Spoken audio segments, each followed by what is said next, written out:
In 1919, Charlie Chaplin, Mary Pickford, Douglas Fairbanks, and D.W. Griffith, perhaps four of the most famous people on earth, formed their own studio, United Artists. Hollywood had seen nothing like it before, a movie company to be run by the talent. For the next 60 years, United Artists made such classics as Some Like It Hot, Midnight Cowboy, Last Tango in Paris, One Flew Over the Cuckoo's Nest, Annie Hall, Rocky, Raging Bull, and all of the James Bond pictures. But in the winter of 1979, two young executives, desperate for a picture that would propel them to the Academy Awards, decided to make a film that destroyed the company. The American film industry is still trying to cope with a major news story out of Hollywood this week. A $40 million film by an Oscar-winning director may be the biggest bomb in Hollywood history. One of the most ambitious, most expensive, longest Hollywood movies in many years has been yanked by United Artists. He wanted to make the great American movie, but he's come up with dust.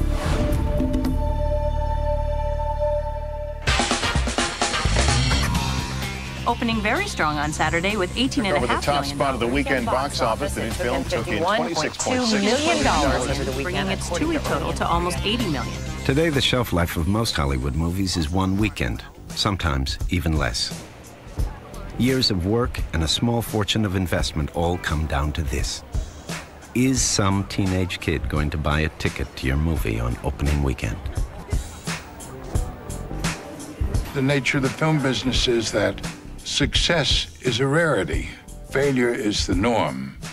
And if you want to be in the movie business, you have to be able to overcome the occasional flop. The occasional flop. That moment when the calculus of success fails is every filmmaker's worst nightmare. But even the most spectacular flops seem like small ripples, news for a week or two, and then they quickly fade.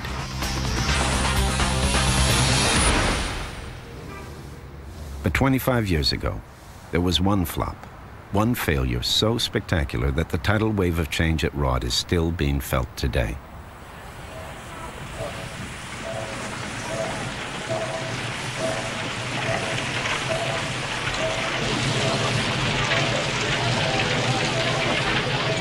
The lore of Heaven's Gate? The lore of Heaven's Gate is, don't make a movie like that, because it'll finish you off. The lore of Heaven's Gate is disaster. Failure, the ship going down, Titanic, never let a director have his way. Betrayal. There's so many things come to my mind with Heaven's Gate. You know, Iraq even comes to mind. It's, I think Heaven's Gate was used by powers that be to stop a way of filmmaking where the author was the director and was in control of the money. I love the movie. I really love the movie. I can watch that movie and I can't really see any fault in the movie. The making of Heaven's Gate, Michael Cimino's grand epic of the American West, is the story of ego run rampant, of epic mismanagement, of staggering extravagance. But it is also the story of one man's pursuit of perfection and the creation of what many consider to be an extraordinary film. For 25 years, the sins of Heaven's Gate have obscured its virtues. It's thought of only as the biggest flop in Hollywood history. The truth, however, is at once more spectacular and more tragic.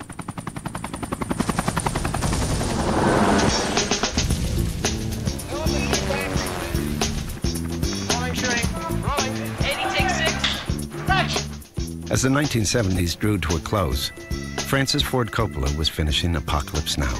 Woody Allen was shooting Manhattan, and Martin Scorsese was in pre-production on Raging Bull. All three films, each a masterpiece, were being made for a single studio, United Artists. United Artists was a special studio because They trusted filmmakers. They didn't sit and watch dailies. We didn't sit and look over their shoulder. It was a sense of mutual respect between the artists involved and the studio. And if we went with the picture and said, okay, you've got a picture now, go for it, that was it. They went off and they made the movie. UA had long been thought of as the premier studio in town. But in 1978, after an astonishing run, it suddenly found itself a laughingstock. Arthur Krim and Bob Benjamin, the executives who had built UA's reputation as a filmmaker's studio, found themselves in a very public and very bitter fight with UA's parent company, Transamerica. Embittered by what they saw as threats to UA's autonomy, they quit to form their own studio, Orion, taking with them their most trusted executives. UA at that time was in shambles because a man named Arthur Krim and all of his top executives had left in a dispute with the chairman of Transamerica. And Transamerica found itself owning a company, some middle-level executives, a great tradition, and a lot of ill will in Hollywood. There was a feeling that we had these gigantic shoes to fill, and the only way that we could fill them and create reputations for ourselves and the company was to fill them with people who were not part of the previous regime. It was wonderful to have the Woody pictures and the James Bond pictures and the Rocky pictures, but those pictures were all inherited. We needed to make our own marks. Michael Cimino was a way of making our own mark, we believed.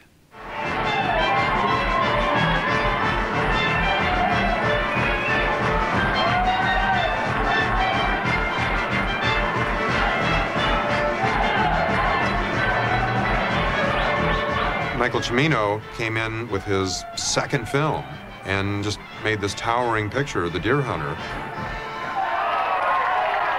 Very much in the way that Coppola and Bogdanovich and Scorsese and the rest had scored real big, real young, with very impressive pictures, but in a way even more so. We saw an advance print of Deer Hunter, I don't know how many weeks before it was to be released, and we were blown away.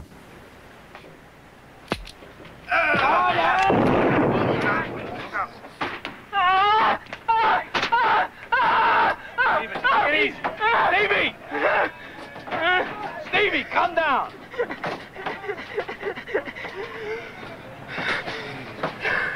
It was an overwhelming experience. We walked out of that screening room saying, we want to be making pictures with this man. This is a potentially great filmmaker, and we want to make pictures with him. So let's see what he would like to make. What Michael Cimino wanted to make was the Johnson County War, a film about the West as it was. Not cowboys and Indians, but homesteaders fighting to lay claim to a better life. At the turn of the last century, great waves of European immigrants, Germans, Slavs, encroached on the grazing land of ranchers. In Johnson County, Wyoming, this conflict turned violent when the ranchers hired mercenaries to kill those immigrants it suspected of stealing cattle. Šeit Kovač! Kastor! Šeit Kovač! Mičels Kovač! Kastor!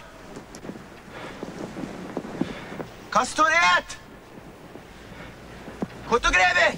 Kastor ir!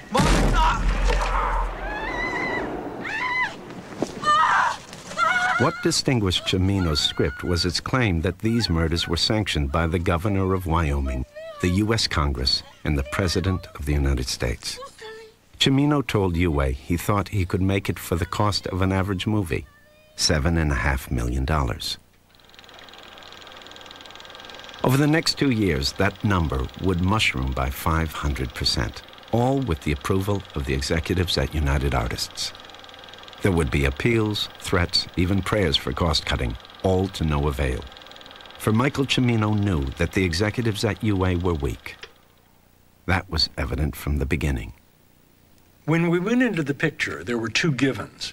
The two givens were Christopher Walken and Chris Christopherson. And we said, okay, who's going to play the girl? A list was drawn up. All of the major female stars of the moment were on that list. Everybody kept saying no. Suddenly, we heard this name, Isabelle Huppert. When Michael said he wanted Isabelle Huppert, the question that was asked him, I'm sure by Stephen and I know by me, was, how's her English? He said, oh, speaks it like we do. Excusez-moi. Bonjour. I thought it made absolutely no sense to have a French actress playing the madam of a bordello in Wyoming in the 19th century. But Michael wanted this actress. We were told this was the only actress. Suddenly, Jane Fonda had said no, Diane Keaton had said no, everybody else had said. So it was going to have to be Isabelle Huppert. Bachenfield offered Cimino a compromise. They'd fly to Paris, listen to Huppert read. If they could understand her English, fine. If not, Cimino would have to cast someone else for his female lead. He agreed to the deal. Isabelle Huppert read for the role. I thought she was dead wrong. And we said to Michael, it's not going to work. She can't speak English that we can understand and that an audience is going to be able to understand. Yes, maybe she can work on it and so on, but the answer is no. My phone rang a couple of days later. It was Cimino on the phone, and he said, I've been thinking about that, and it's still Isabelle Huppert. And I said, you know, this is a problem now because this is no longer about Isabelle Huppert. This is now about your word. You and I had an arrangement which now doesn't mean anything. He said, what's your point? I said, my point is this, I'll give you 48 hours to tell me you didn't mean this phone call, or I'm gonna do my level best to make sure that we never make this movie. He told me to go f myself and hung up. At United Artists, the man who held ultimate authority over which films got made was Andy Olbeck. Little more than a glorified accountant, Olbeck was the man Transamerica had placed atop UA after Arthur Krim quit. Unlike Krim, Olbeck made sense of the movie business through spreadsheets. He placed his faith in numbers. This made him the perfect studio head for Transamerica and the worst one possible for United Artists. Andy says, so David, what is your problem with the movie? I said, my problem with the movie is I no longer know what his word means, Andy, and I don't know what the movie could cost. I don't know anything anymore because of what just happened. I said, David, what's your worst number?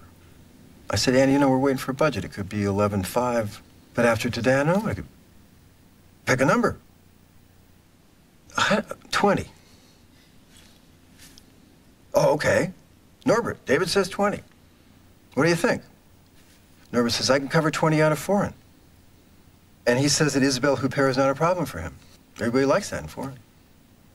So Andy says, so David, I mean, look what we have here. I mean, Norbert says he can cover the entire worst case number you have out of foreign, and he likes Isabelle Huppert. So we don't have a problem, right?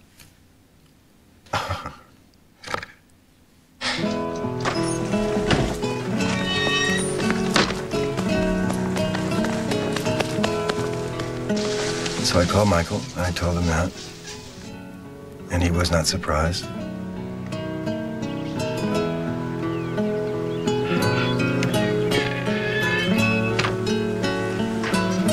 I'm afraid to look silly, isn't it? Nah, I'll bring it out to you. I personally believe she's wonderful in the picture. But the important factor, David is absolutely right, the important factor was the psychological power play that was being conducted there, and Michael won it.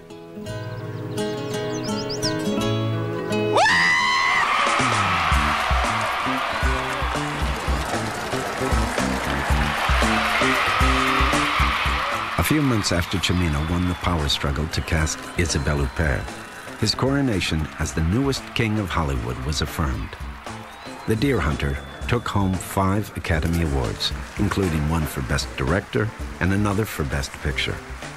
Exactly 1 week later, Michael Cimino began filming Heaven's Gate. What does obsessed with detail mean? One is recreating a period and one hopes that one doesn't make a mistake so that someone in the audience says, aha, that didn't exist then, or and it jeopardizes, mistakes like that can jeopardize the audience's belief in the picture, and then the story is thrown in jeopardy and the whole movie is thrown into jeopardy. So if that is obsessive, then I'm guilty of that. On April 16th, 1979, 1 week to the day after he won the Academy Award for Best Director, Michael Cimino began principal photography on Heaven's Gate.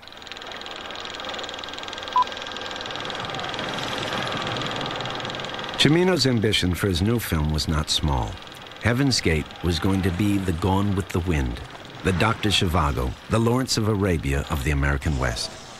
It would be a towering achievement, the best Western ever made.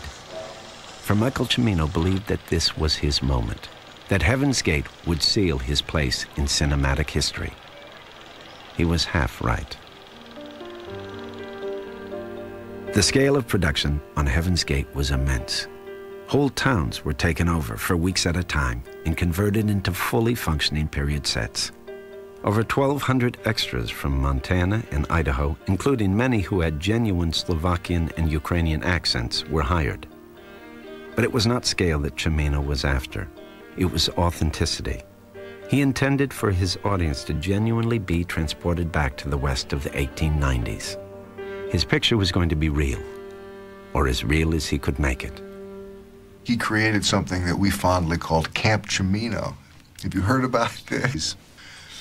7 o'clock, you go and you take riding lessons. And then 9 o'clock, you have cockfighting lessons.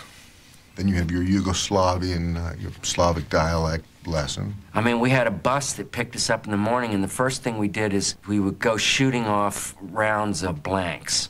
We had blank gun lessons. Then, after that, we went riding. We had riding lessons. And then after that, we went and had roller skating lessons. I had to dance.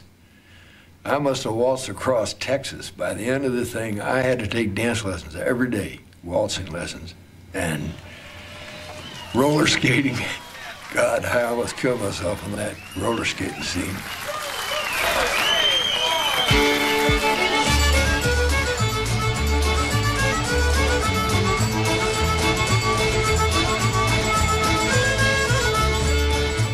I had the period roller skates for him, strapped them on. They had instructors, and they'd skate for a couple of hours a day for maybe a week or 2 weeks until they were ready and they could do it. It was taxing, but I think that was a good example where, like, everybody sort of, like, just gave what they could, because it just seemed exciting and wonderful looking, and it's sort of, even when you were about to drop from heat exhaustion, you just would love to see how this thing is finally going to turn out. And this is really true, since they really have this kind of thing where the cowboys would just come in and scrape the cow off their boots and lash these wheels on their feet and get drunk. Can you imagine what that must have been like? God. We all learned for that. We could skate backwards. We could waltz on skates. You know, we had a great time on that. And we did that for like at least 6 weeks before I ever shot a single thing. It was really, literally, we called it Camp Cimino. While the size and scope of Cimino's epic was impressive, it was not extraordinary. Hundreds, if not thousands, of films, from Ben-Hur to Close Encounters, had been made on such a massive scale. What separated Heaven's Gate from almost every film that came before or after it was the extreme, almost fanatic attention to detail its director paid to every single shot. It was very unusual the way he worked. He would actually paint by selecting extras and put them into the right place in the set, like pretty much like a painter would paint them. He painted by picking up people and put them into the right place. He would line up all the extras and go down the line, picking the right people for that particular scene. And it took time, you know. couple of hours to select maybe 50 people. No, you don't stand there. You stand over there next to her, and you come over here.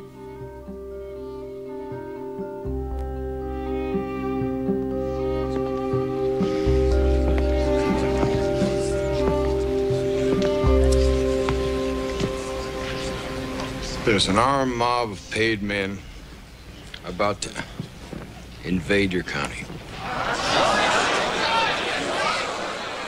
Then, once we started to shoot, you know, sometimes we would go for 3 takes, sometimes we would go for 10 takes. And many, many times you had to go for 40 takes. Poprawiło ten rzeczy w tym kraju. I'm not used to seeing 57 takes. I'm really not. I'm not used to doing a minimum of 32 takes. They advance the idea that poor people have nothing to say in the affairs of this country. He wanted it tried a bunch of different ways. It was like workshopping on film. You know, we did the happy version, we did the crying version, we did the furious version. I mean, each scene was taken to these degrees beyond which you weren't going for the ultimate take, you were going for a lot of choices. I'm sure the reason for the multiple takes of different scenes was because of his attention to detail and his concern that he get it right, that it was going to last, that this was something for the ages. I can honestly say we all thought we were making the next Gone with the Wind, because that's what Michael imbued in you, that you were making this wonderful, fabulous, important movie, and everybody gave their all. We really believed in him. I mean, he was a wonderful, charismatic person. And if you were on the inside circle with Michael, there was nothing like it. You know, you just felt you were riding on air, and you could do anything. The confidence Cimino imbued in others came not just from the force of his personality, but also the scale of his success. The Deer Hunter had been a towering achievement. It brought with it respect and newfound power. On Heaven's Gate, the producer was Cimino's longtime friend and associate, Joanne Corelli. Corelli had never produced before. She had held a lesser title on The Deer Hunter and owed her promotion to Cimino. In theory, she had final word on matters of budget, but no one at UA or on the set had any doubt that Heaven's Gate was Michael's show. He was the one in charge. And there is no strong producer to be there and say, Michael, it's already 10 o'clock, move on. There was nobody there to do that for him. So he was his own boss, basically. You know, Joanne Corelli was a producer, but they were friends. So, you know, she could not say much about it. She just had to let him go. One day, we were shooting a scene with Christopherson drunk in his hotel room, and the mayor and the group of town's gentlemen come in. I had to wake up from a sound, drunken sleep and crack this bullwhip across the camera. And I did it every time. So I knew at least it wasn't driving me crazy that I was messing up every time, as some other ones did. I did watch Chris kind of come back out and, you know, and crack the whip again, and I noticed he hit his face. You know, if you crack a whip wrong, it'll come right across your face. He got himself once, and yeah, it's a pretty. I think he got maybe got somebody else once. I mean, it really, wow. That's all we shot that day, was 52 takes of The Master. That was it. And it went on and on and on and on.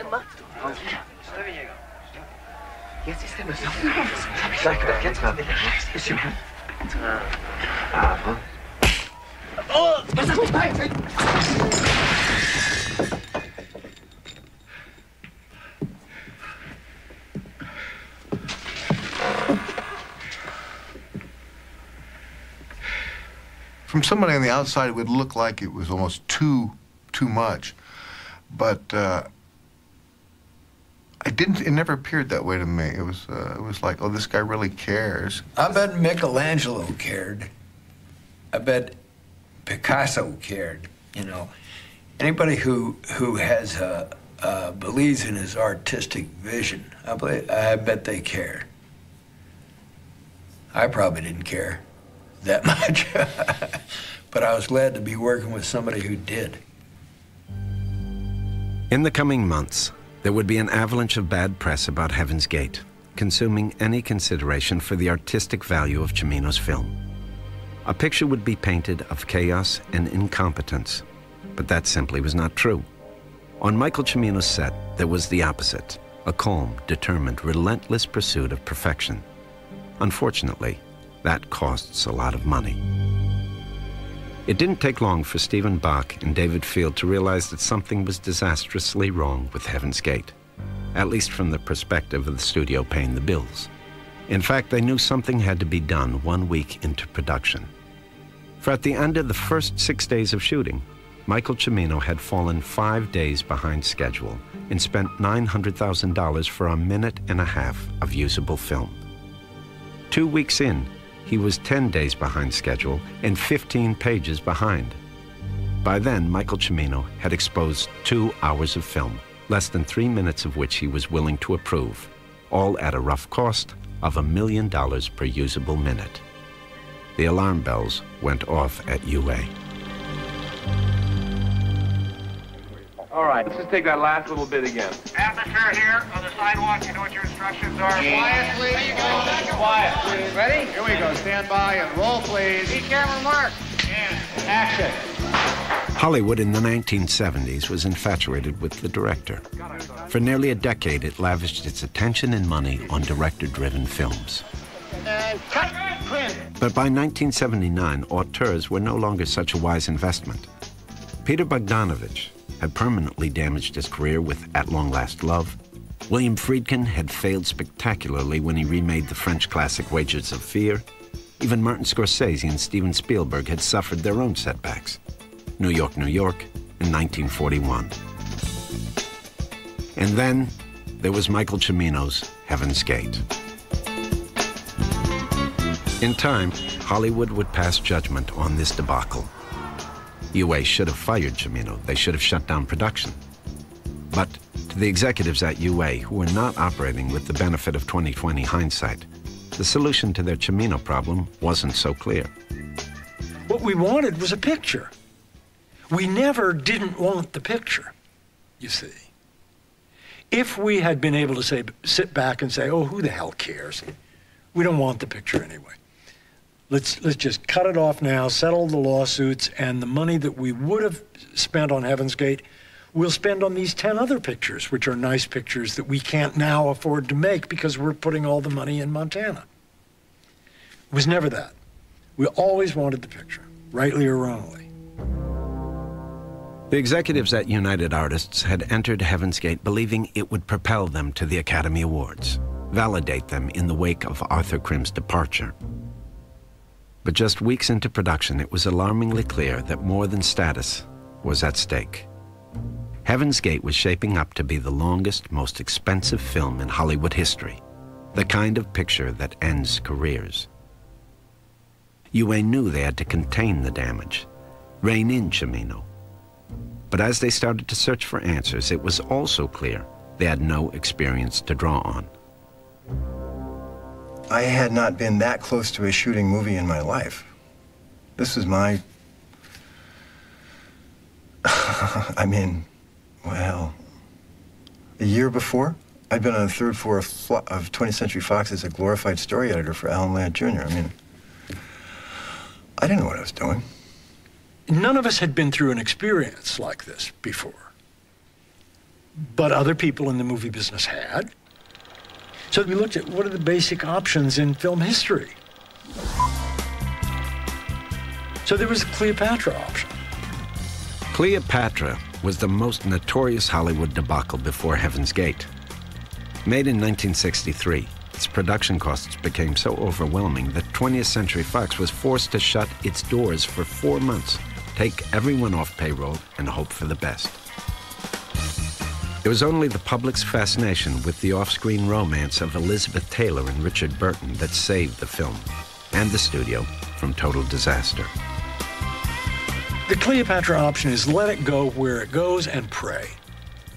That was something we could not allow to happen. We could not allow Heaven's Gate to close the doors of UA and send everybody home and pray that the picture would work at the box office. So that wasn't going to work. Well, the next option that I remember we discussed was the Queen Kelly option. Queen Kelly was a 1928 Gloria Swanson film directed by Erich von Stroheim. Von Stroheim's vision was epic, but the film's overt sexuality and von Stroheim's unbridled spending forced Joseph P. Kennedy, the film's backer and Swanson's lover, to shut down production. That was one of our options. We just eat what we've already spent and send everybody home and forget about it. That would have been a very damaging thing for us to do. We would have been Philistines by firing this man who has just won 5 Academy Awards. So this was not a good option.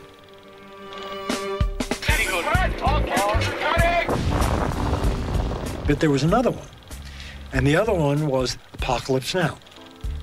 Apocalypse Now suffered from heart attacks, suffered from typhoons. It had gone triple budget or whatever it went. And yet, a terrific, wonderful, admirable movie emerged. And we thought, if we can somehow or other pull in the reins, be persuasive, cajole, spank, whatever we have to do, somehow we're going to pull Apocalypse Now out of Heaven's Gate. Having settled on the Apocalypse Now option, Bach and Field started to look for ways to contain costs, to streamline production in Montana. The only problem was that Heaven's Gate was not suffering from heart attacks or typhoons. No acts of God were disrupting anything. The only disaster, natural or otherwise, was the director. They don't know Cimino. They only knew him when they look at, well, Thunderbolt and Lightfoot, his first project, first film, was on schedule, on budget. Deer Hunter went over, but there were legitimate reasons. And it wins the Academy Award, and it's beautiful. But they don't know what transpired in his career prior to Thunderbolt and Lightfoot. Take me along. If you love me, take me along. If you love me, take me along. I love you, little cutie, but the office is my duty. Michael Cimino began his directing career in advertising, working on commercials for Kodak, Pepsi, and United Airlines. The clients of the agencies liked Cimino. His visuals were fabulous, but the amount of time it took was just astronomical because he was so meticulous and took so long. Nothing was easy with Michael.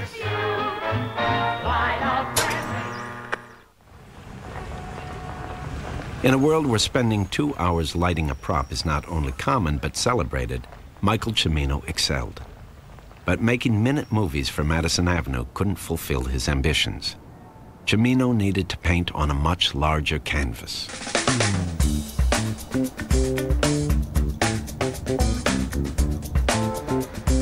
In the early 70s, Cimino left New York for Hollywood, where he quickly co-wrote 2 movies, Silent Running and the Clint Eastwood vehicle, Magnum Force.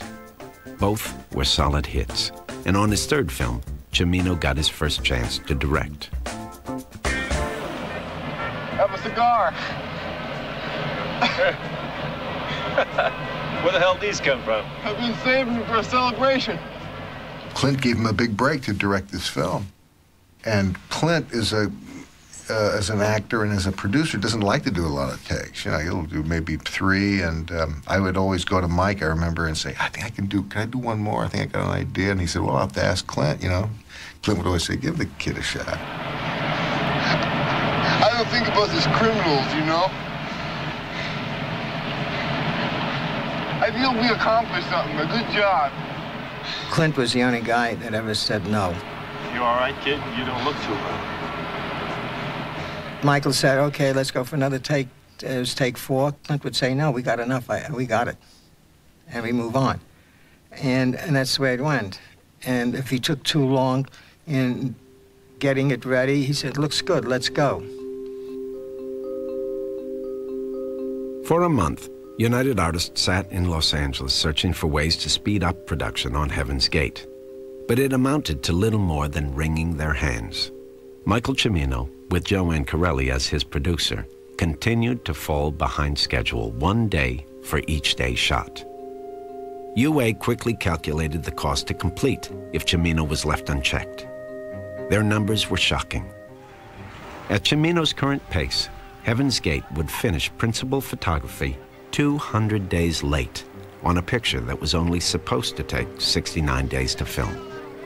Then there was the matter of cost, including post-production, prints, advertising, and interest.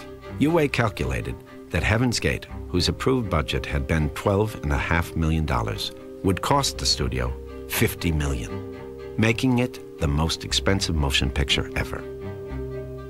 Bachenfield flew to Montana to confront their director. Michael always said, you always tell the studio what they want to hear, and then you just do what you're going to do.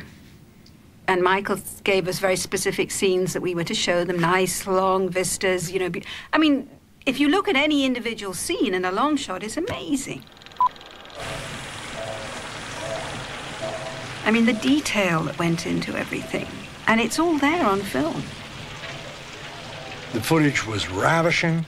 There was nothing that anybody on earth could say to criticize the footage. So we knew that it wasn't a case of a production that was falling apart. We never thought that it was a case of Michael was sitting in his trailer eating chocolates and watching television when he should have been out on the set.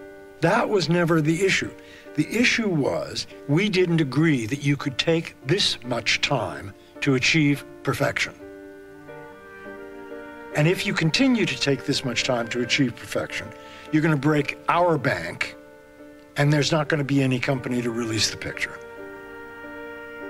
The folly of letting Cimino mind his own store became increasingly clear to UA. What they needed was someone in Montana to look after their interests, to voice their concerns. And so, in a break with UA tradition, Derek Kavanaugh, a mid-level executive with extensive production experience, was installed on the Heaven's Gate set. UA took pains to tell Cimino that this was not a hostile move. Kavanaugh was simply there to help Joanne Corelli speed up production and keep down costs. But Michael Cimino saw it differently. I was the enemy, yes, I was the representative of those people on the other side of the fence, whom Michael should have considered to be supportive and not in any way an opponent. That night, Michael Cimino dictated a memo. He addressed it to David Field, but also posted it for all to see. It read, Derek Kavanaugh is not to come to the location site. He is not to enter the editing room. He is not to speak to me at all. It was time for option 4, fire the director. Yes, I am insistent on certain things, on certain locations, on ways of doing things, all in the interest of trying to do it in the best possible way. And in that respect, every movie director is a dictator. Every movie director is a bit of a tyrant. It goes with the job. Well, you know, it's unfair to judge artists at work. But I certainly thought maybe in those days that everything could have been going a little bit faster and still get the same result. But, you know, you cannot criticize somebody who wants to do the best film in his life and wants to make it right. Vilmos told me at one point, I think Michael has fallen in love with this film. And if there was any excess, it might have been that. There was one day, it's early morning, and we had started work at 4 in the morning with a dawn shot. And we shot in the morning, and the sun was there. And then the clouds came in and we lost the light total. It was totally overcast. And Michael, we waited. And we waited and we waited and we waited and we sat and we sat and we sat.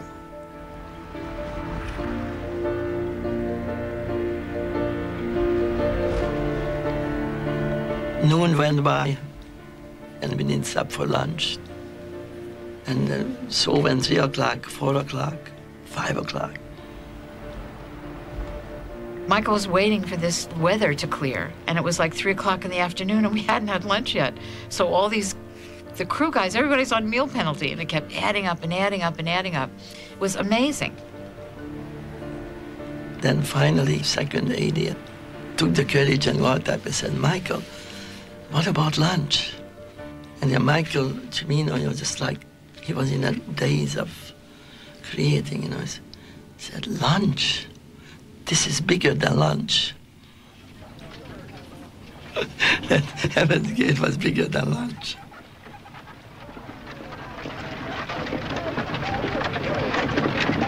Most directors are there to put their ideas onto film. They're not interested in how much does this cost, or, you know, what we know. You have to break now for lunch. Why? I don't have to break now for lunch. I can see the sun coming over the hill. You know, there's that beautiful cloud. That will be there for all eternity if I get it on film. Nobody cares about the lunch hour 20 years from now, but they'll be able to see that visual that I've created forever. And that's what it's about. Yes, you're paying the bills, but Michael wasn't paying the bills. We did believe that he had decided, I don't care what it costs, I don't care what happens to UA or at UA, I'm making my movie, and it's going to be the greatest movie I know how to make.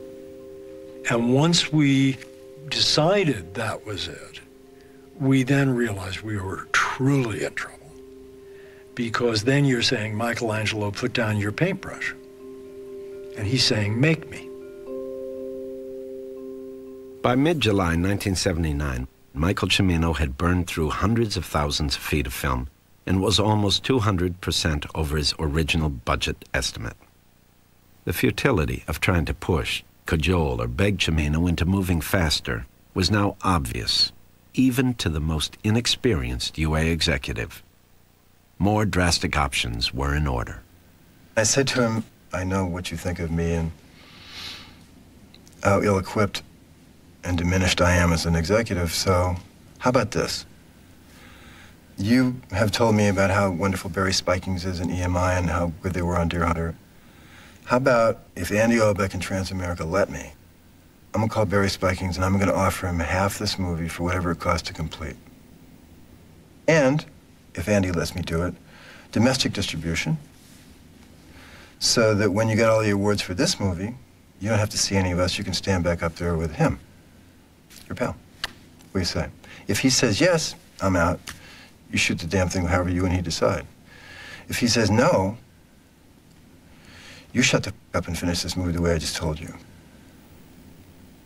If Spikings came, saw footage, saw the books, didn't want it. And then the question was, fire him. Bring in somebody else to finish this movie in which we have by this time spent $15 or $20 million and don't have a movie to show for it. How? There was nothing without Michael. Michael wrote it. He conceived the whole project.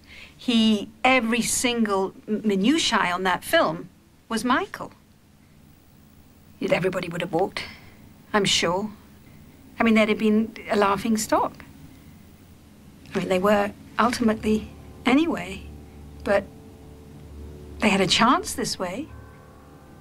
There was no chance the other way. Having exhausted all other options, UA finally decided it had no choice but to fire Cimino's producer and take over the day-to-day operations on Heaven's Gate.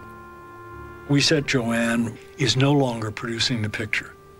United Artists is now producing the picture, and you, Michael Cimino, are our employee. And as our employee, we can tell you, these are the rules.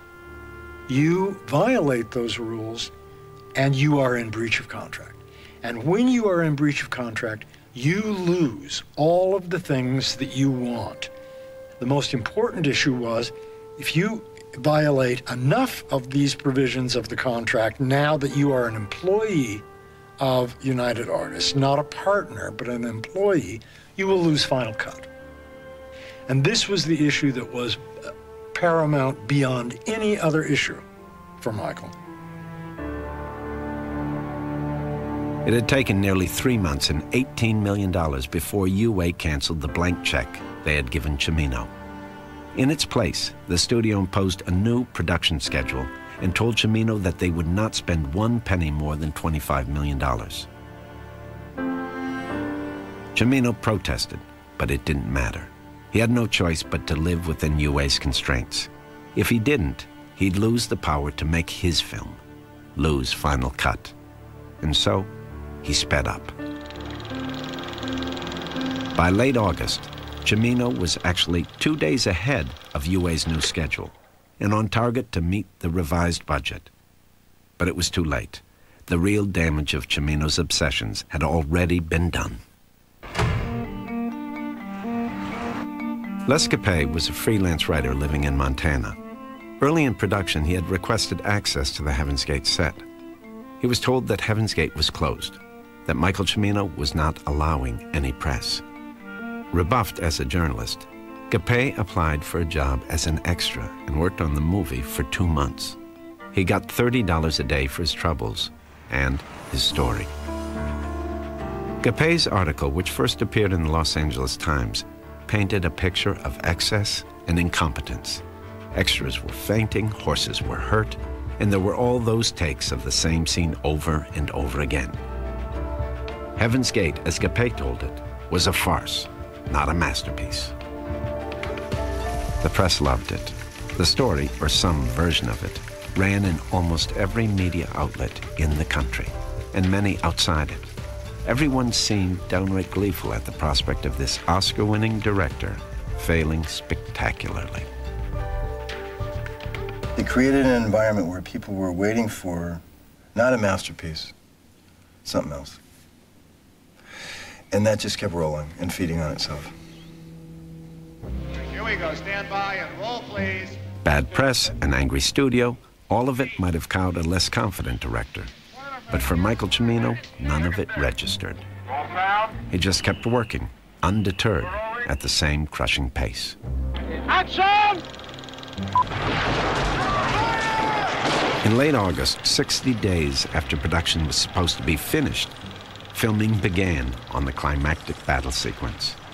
Cimino supposedly was now bound to UA's new schedule and budget. Still, he shot what and where he wanted, even if that meant traveling 3 hours each way to the only set he would approve. Was that what it was? 3 hours each way? Oh, God, I can't remember. I blocked it out, but that was tough. Yeah. You get up at 3:30 in the morning with a pillow, and you'd go and get in these vans, and you knew how to be there really quick so that you were one of the first ones in and would get the optimum spot to be in. Everybody had their spot in the van, and everybody would show up in the hotel lobby with pillows and blankets. And you'd get in the van, and everybody would go to sleep for 2 hours. And most of it was dirt roads. So it was like bam, bam, bam, bam for hours. It was a real force march. The lunches were, I didn't even eat. I would go straight in there and go to sleep in that little honey wagon there and sweat like a trooper, you know, and go back to work.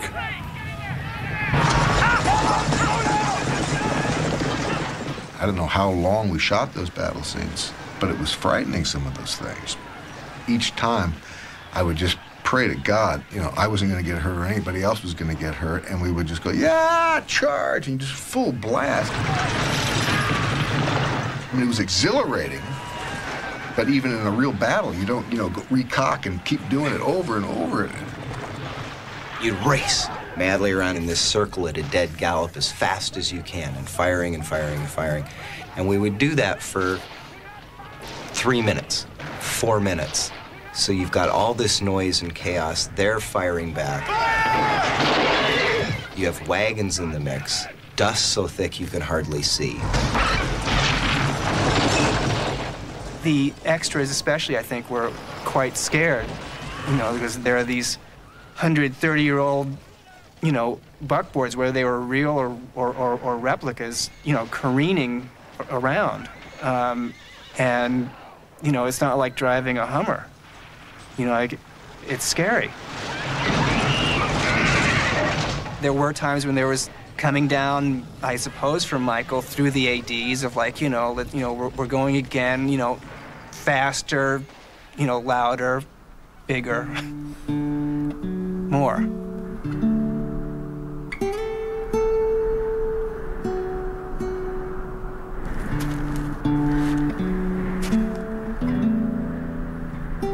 On September 29, 1979, filming finished on the battle sequence. 3 days later, principal photography on Heaven's Gate ended. Michael Cimino had shot a record 1.5 million feet of film, 225 hours of footage, and spent in excess of 100% over his approved budget. But at least everyone thought the worst was finally over. They had no idea.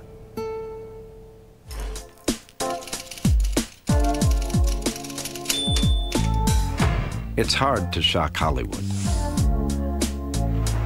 Drugs, sex, even embezzlement are all excused as just another part of the business.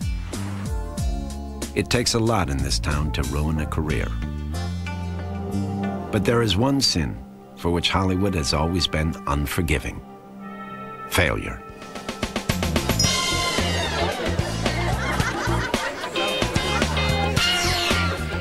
I went to this party, it was given by Michael Douglas, and there were a lot of people, a lot of directors there and producers, and most of these people were the more of the arty bend, which was UA's type of, they would do films that UA would finance, and they weren't getting their films green-lighted, and they were told because of all the money was going to Michael, and they were furious.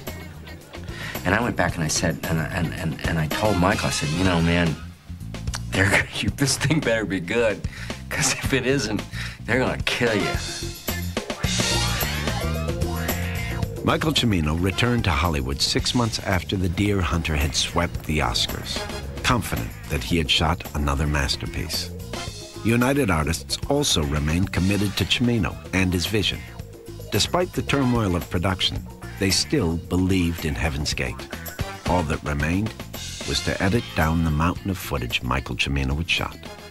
When we got back, we had, it's quite funny actually, we had bars put up on the cutting room windows. And then we had all the locks changed so that nobody could come in. He said, you know, we're not showing it to them, you know, I'm not showing it to them until I'm ready. He wasn't afraid of anybody, you know, and I mean, sometimes we'd be there and a call would come in from somebody, and he would, you know, he'd get on the phone and he'd scream and yell and swear at them and tell them this and that and the other, and, you know, they weren't going to mess with him, and he'd slam down the phone, and then he'd just turn to me and he'd smile, you know, and we'd just keep going. For month after month, Michael Cimino and UA had locked horns. They had fought over casting, schedule, budget. That there was now tension during editing surprised no one. Nevertheless, it took its toll. After nearly a year of production on Heaven's Gate, David Field resigned from United Artists. He gave no official reason for his departure, other than to say it was for personal reasons. I have one regret in my life, in my working life, and that's that I left United Artists. I don't know what would have happened had I stayed. Maybe nothing would have changed. But I fault myself for walking away in the middle of that. With David Field gone, Stephen Bach was left as the sole executive in charge of production at UA. One of his first tasks was to oversee the shooting of even more film on Heaven's Gate. By completing principal photography according to UA's imposed schedule and budget, Michael Cimino had won the right to shoot the movie's prologue, graduation day at Harvard, 20 years before the main action of the film.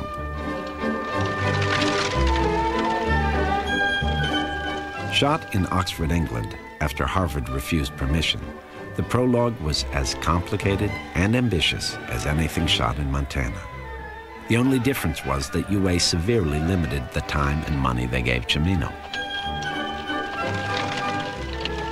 At the end of every day's shooting, a phone call went out from Oxford to tell me that the day's shooting had been completed on budget and on schedule. And Michael had been told, if I get a call that says we shot 5 minutes longer than we said we would, and we spent $500 more than we said we would, I will pull the plug, and there will be no prologue, there will be no epilogue. And Michael believed it. A little late in the game. Little late in the game.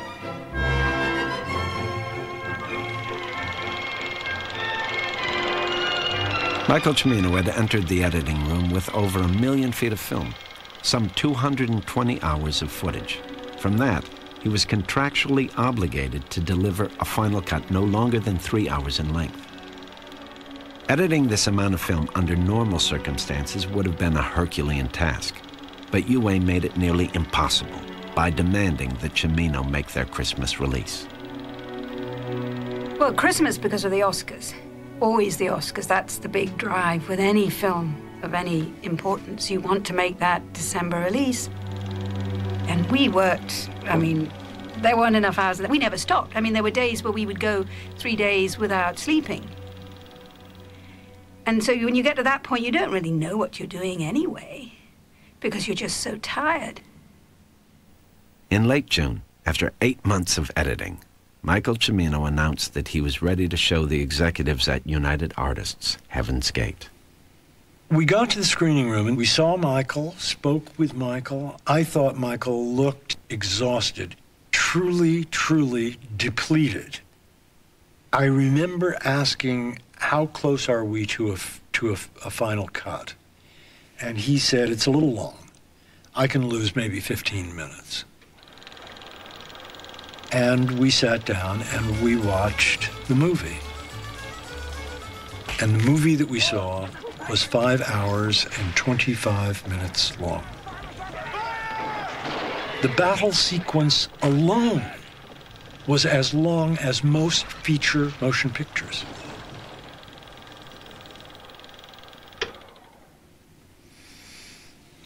I was angry. I was angry. I was angry. The company had been put through turmoil. Other projects had gotten canceled or never made.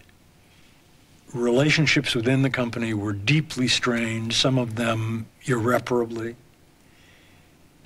The company was exposed in the industry at large in a way that few companies have been. And the internal hope that had kept us all going for those 2 or 3 years of this process now, which was that it was going to be a masterpiece and that would justify everything that we had gone through, was suddenly gone. Michael Cimino re-entered his editing room to begin another round of 18-hour days. Access to him became impossible. By mid-October, he had brought his epic down to just over 3.5 hours. Amazingly, no one at UA, not Stephen Bach, not Andy Olbeck, no one saw the final version of Heaven's Gate before its release. Insisting on doing so was useless anyway. No changes could be made without endangering the New York premiere. Michael Cimino had gotten final cut.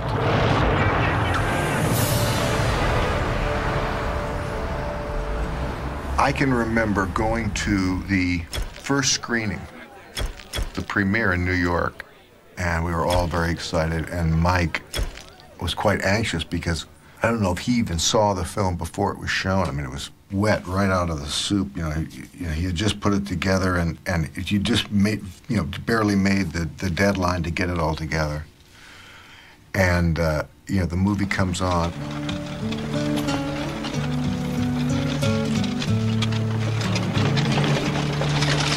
Good morning, Mr. Alvin. Morning, George. Miss Eggleston. I remember my first impression of seeing it was, this kind of the splendor of it was wonderful, but the rhythm of it was so unusual and so kind of slow and not what you expected to see that the audience certainly was frustrated.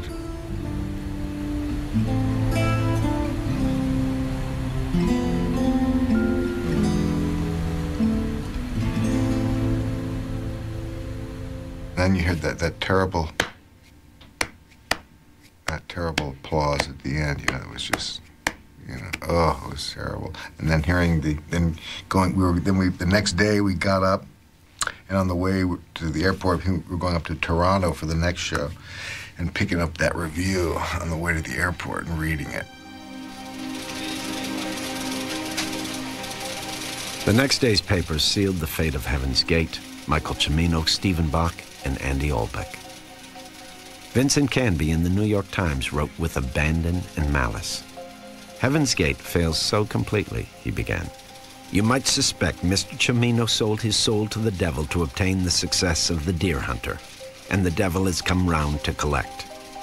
Watching the film is like a forced 4-hour walking tour of one's own living room.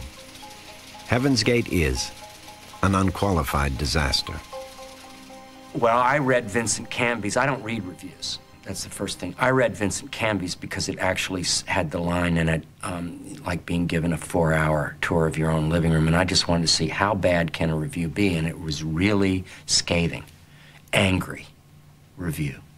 I mean, basically, everything that people hated about the direction of film was piled onto Michael. I think the critics were reviewing the production history. They were rewriting their reviews for The Deer Hunter, which they thought they had overpraised. They were getting back at what they perceived as a hostile treatment from the director. I think they were slapping United Artists for having allowed this to happen.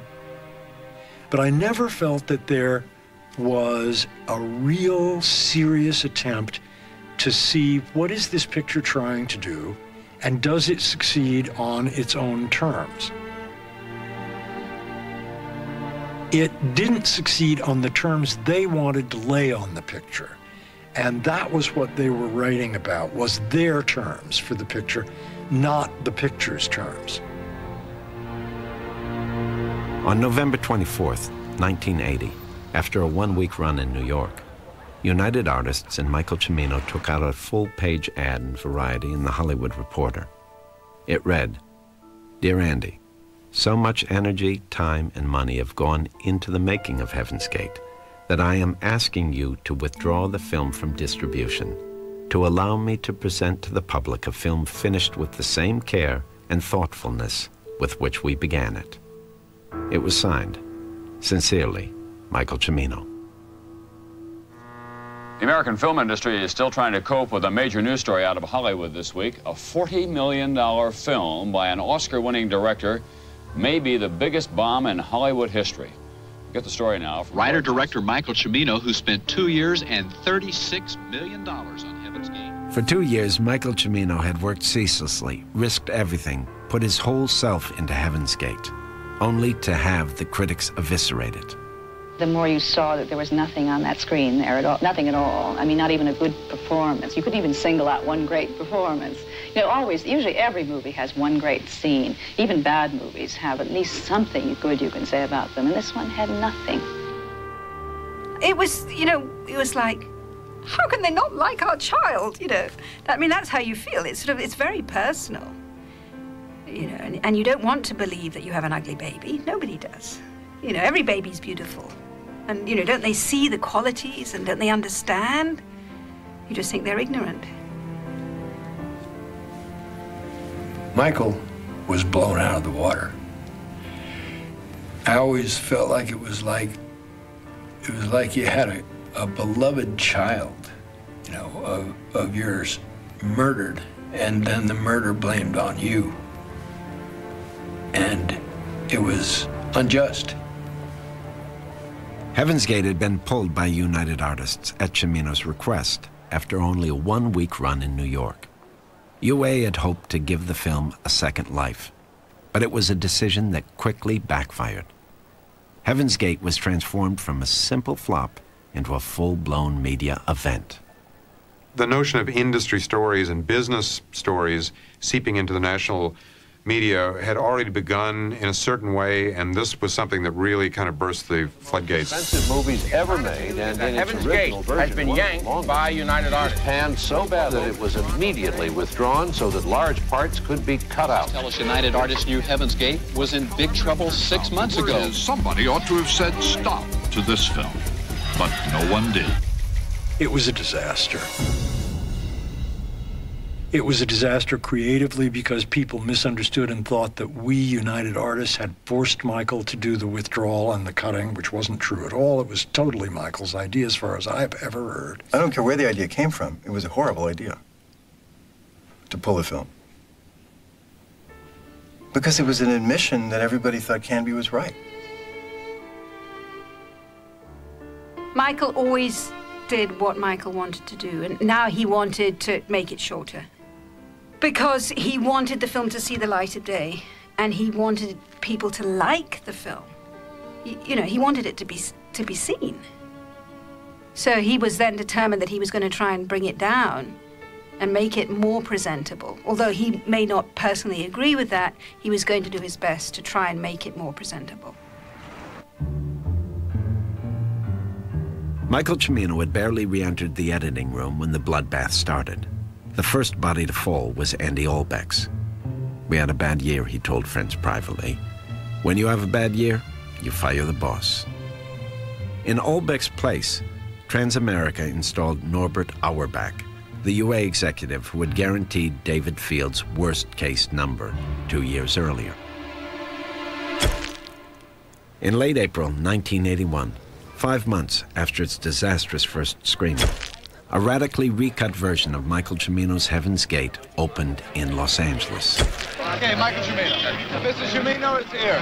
And as Michael makes his way... Cimino has worked literally day and night re-editing Heaven's Gate. It now runs 2.5 hours. That's an hour and 10 minutes shorter than it was, thanks to some 300 changes. Ballpark figure, $35 million the first time around. I did a little arithmetic. 100 American families making $25,000 a year each could live 14 years on $35 million. Is it obscene to spend that much money for a single movie? I think that one has to understand what the motives were. Is it obscene to spend $30 or $40 million on a blatantly commercial effort whose sole purpose is to make more money? Is that obscene? The nature of Gene Shalit's questions, to ask how many starving orphans could have been fed forever, what is that? That doesn't have anything to do with the picture as a picture. And it was the perceived enormity of waste and arrogance with money that people were focusing on. There was, however, one dissenting rave. Kevin Thomas, the LA Times film critic, wrote, "Heaven's Gate is an experience that leaves you feeling you have witnessed a true screen epic." He called the acting splendid and noted the level of craftsmanship could scarcely be higher. It is time, he concluded, to sit back and enjoy all that Michael Cimino has wrought. Thomas later noted, "I don't think in 20 years of movie reviewing I've ever been so totally alone." Vincent Canby of the New York Times has seen the new, shorter version, and he wrote that the movie looks like a fat man who's been on a crash diet. Thinner, but not appreciably different.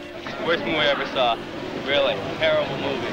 Gorgeous music, gorgeous photography, but it's a real fanny twitcher. I think it still needs some pruning, frankly. It was a little long, it was a little boring, and I don't think it was a story people wanted to hear. The press's obsessions, starting with Les Gapay and bleeding into Vincent Canby, overwhelmed whatever virtues Cimino's film had. Heaven's Gate cost United Artists $44 million to make and release. In the end, its total gross was $1.3 million. It was time to dump the next body overboard. I knew that I was going to be fired. It was in the air. There was just no way that I was going to survive. Who else are they going to fire to make a point? They were going to make a corporate point that something disastrous has happened and we have lanced the boil by firing Stephen Bach.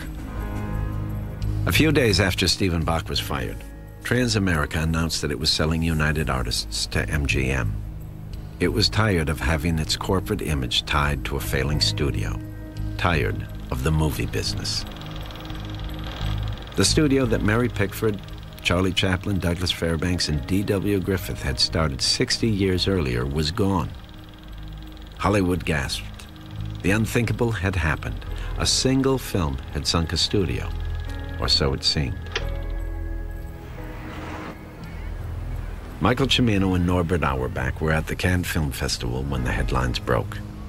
Auerbach, shocked by the news, took the occasion to blame Heaven's Gate for all that was wrong in Hollywood. I didn't realize the extent of it, really, until Cannes. When I looked at the newspaper and a thing that was written by Auerbach, who was the president of UA, who said that unless control of the money was taken away from the creative people, that the industry was headed for disaster. And we ran into each other in the hallway on the way to this press thing on where we're all going to be sitting on a stage, and he and his lawyer were there. And I said, who are you going to give it to? The uncreative people? And so the uncreative people won. And that's what happened to the business. You could argue almost that post-Michael Cimino, the time of the director was over. He single-handedly, whether fairly or unfairly, was the signpost that said, from now on, we're not going to let directors have that kind of power anymore. Because we don't want our studio maybe to go next, or we don't want anybody to do that to us.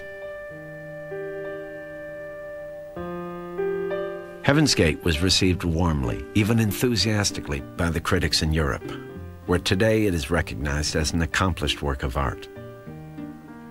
But in America, a cloud still hangs over Michael Cimino's Heaven's Gate. It is known as the biggest flop ever, the film that bankrupted a studio.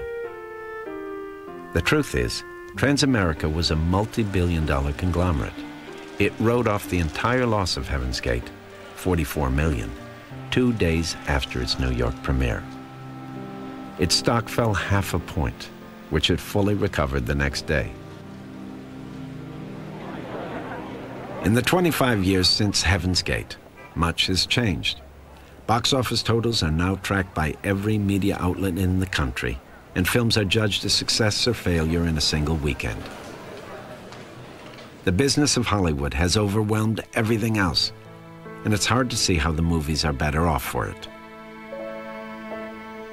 And what of Heaven's Gate? For most, it's just a cautionary tale, an interesting footnote. But for others, Heaven's Gate is a beautiful, ambitious film just waiting to be rediscovered.